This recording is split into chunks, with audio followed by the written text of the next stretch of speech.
So I was reading last night that apparently Governor Wolf is his people writing citations for restaurants now that aren't enforcing mask wearing and social distancing.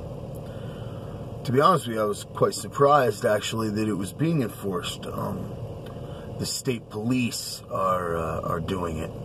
It surprised me because just a couple of weeks ago, Governor Wolf was marching with a bunch of protesters who wanted to defund the police, and he declared that, policing was a problem, and then said a bunch of stuff that had the state police up in arms, and they were upset about it, but I guess they worked all that out, It is nice to know that the Governor Wolf has his priorities in check, Protests are good.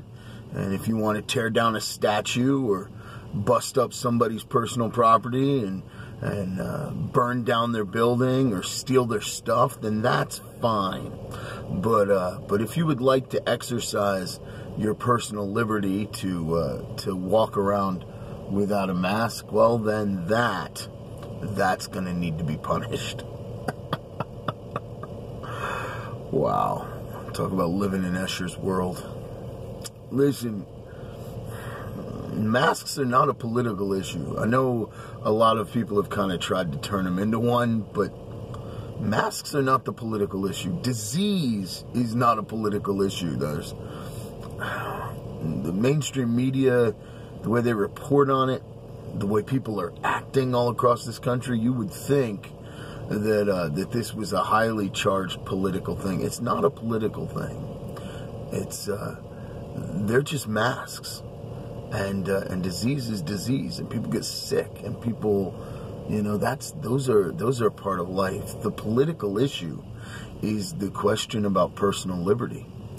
At what point does the government have the right to tell you that as a private citizen there are things you must do and you must not do? As a private business, there are things that you can do and you can't do, and where do those lines get drawn? And over the years, there has been a creep from when we were very free as a nation to where we are much less free now, and that's a conversation. It goes way back. I mean, it goes way back. Thing is, and this is what gets me, is that the personal liberty issue, right, really is at the heart of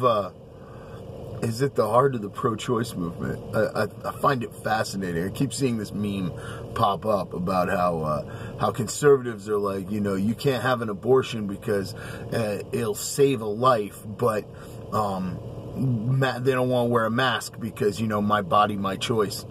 Which is clever. I mean, it is clever. But the reverse of that meme, the reverse of that argument is kind of chilling if you think about it. The side that says you have to wear a mask because if it saves just one is generally the pro-choice side.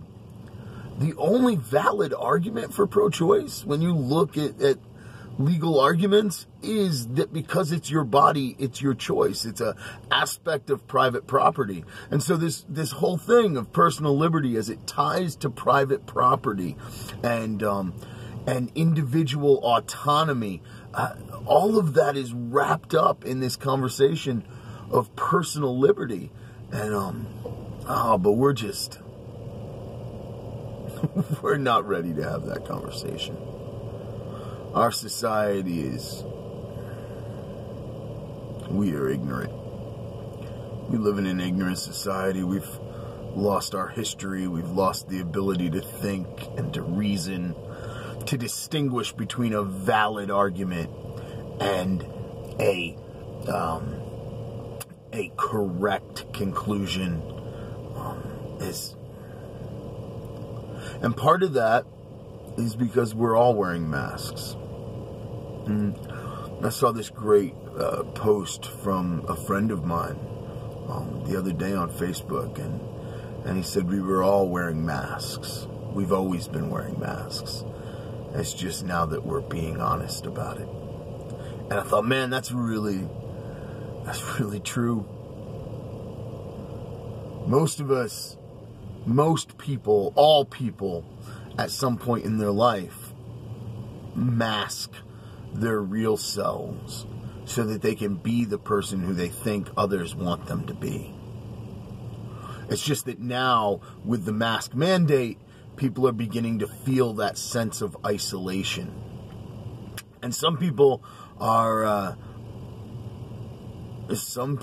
think, are relishing the isolation, and others are kicking against it. But the fact is, in some ways, maybe it's good. Maybe it's good that people are feeling it, you know? Genesis 3 in the scripture says that it is rebellion that separates us from God. You look at the first story where Adam and Eve eat from the fruit of the knowledge of good and evil, of the tree of the knowledge of good and evil. And they're immediately overtaken by guilt and fear and shame and despair and anger and bitterness.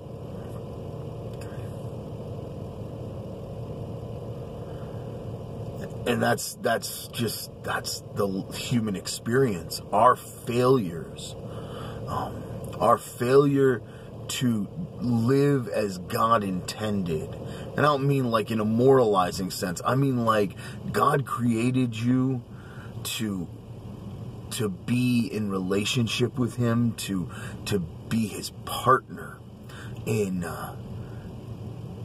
cultivating a beautiful, good world, in making beauty. And we all mess that up. Every single one of us, we mess it up. And we mess it up with our poor moral choices. But the key is that because we don't live life to its fullest, the way God intended,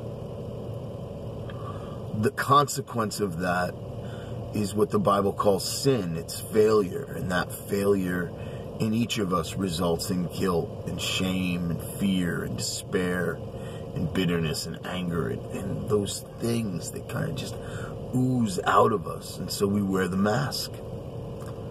We try and pretend like we're not as bad as we know we are. We try and make other people think that we're not as bad as we know we are.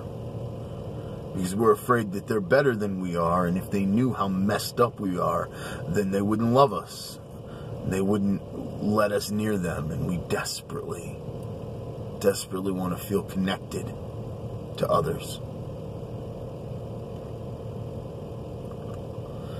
And this is the promise of Christ, that He would restore what sin had destroyed. That He would take away the guilt and the fear and the shame and the despair and the anger and the bitterness, and we wouldn't have to wear the masks anymore. I gotta tell you, that's what I love about the church I pastor, Community Church of Pine Run, EMC. It's one of those places where when you come, you don't feel like you have to wear a mask. Like, it's like immediately you're hit by this wave of just acceptance and love, and you just think, maybe here it'll be okay. It is the church that I always wanted to pastor. So I do love that. But that's what we need in all of our relationships, in all of our home lives. We need that sense of authentic love and concern and care, where you don't have to wear the mask anymore. Anyway, Those are my thoughts on that this morning. Till next time. Shalom.